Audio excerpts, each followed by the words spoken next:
Hello and welcome to the best thing ever, also known as the dream, as Sam Pilgrim would call it. I spent last 2 years riding and upgrading Canyon Stoic free, and finally I am happy with the result, but my wallet not so much. Thank you for watching my long-term review of Canyon Stoic free. The video was very well received with over 10,000 views and over 100 likes. So I decided to make second part to that video since the build is now finished. Oftentimes I get a question, is Stoic free in 2023 any better?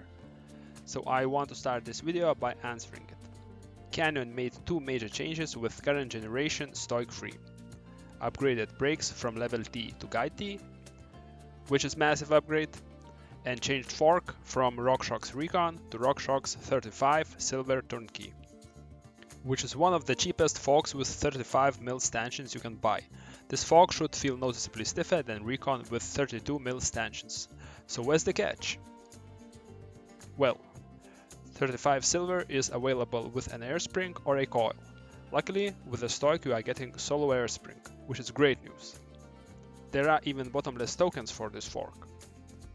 In my opinion, Canyon did a great job refining Stoic free over the years, while keeping the price low.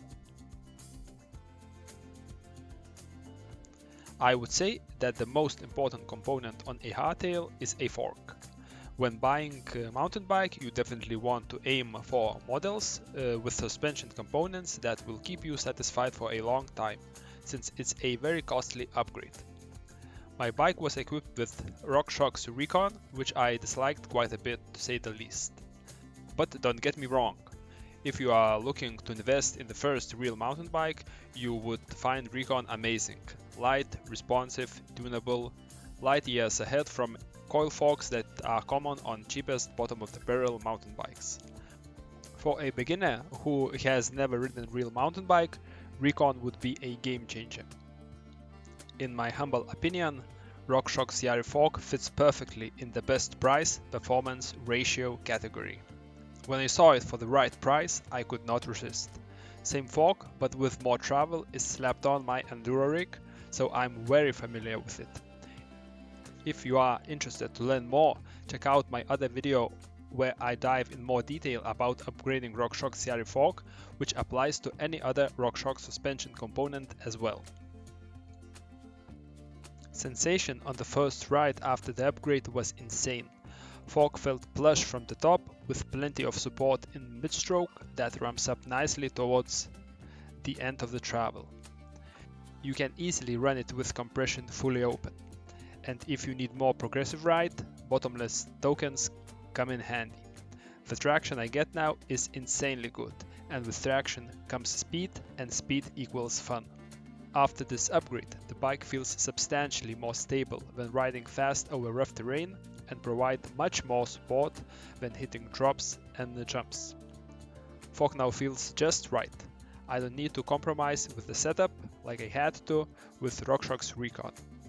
It was either too stiff with not enough traction or softer that bottoms out more than I would like. If you own a bike with Acros headset, you are in for trouble. Acros headset supposed to be a premium product that requires minimal maintenance, but in reality it's the worst headset I ever came across. Every manufacturer tries to do something different than the competition. Acros does exactly that, but not in a good way. Since Acros is the German brand, you can see their products on the vast majority of German bike brands like Canyon or Propane. If you never try to replace bearings for Acros headset, you are in for a surprise. Cartridge bearings are pressed into the cup, therefore it's impossible to remove them. Theoretically, this design choice should increase reliability and performance, but in reality, reliability is about the same as with removable bearings. After 2 years, I could barely spin top bearings with my fingers. Acros expect the customer to remove headset cup and send it to them for bearing replacement. With that, a quick 5 minutes bearing swap turns into 2 weeks of downtime. I consider changing headset bearings to be a part of regular maintenance. It's not supposed to be this complicated. I don't know about you, but I am not taking a headset cup out every time. Bearings need to be replaced. There's other strange design choice in Acro's headset, a plastic compression ring. Usually it's made out of metal, and for a good reason. If in any circumstances this brittle plastic would break, it could cause severe damage to a fork or even a frame. To avoid all this unnecessary trouble, I decided to install a Cane Creek headset.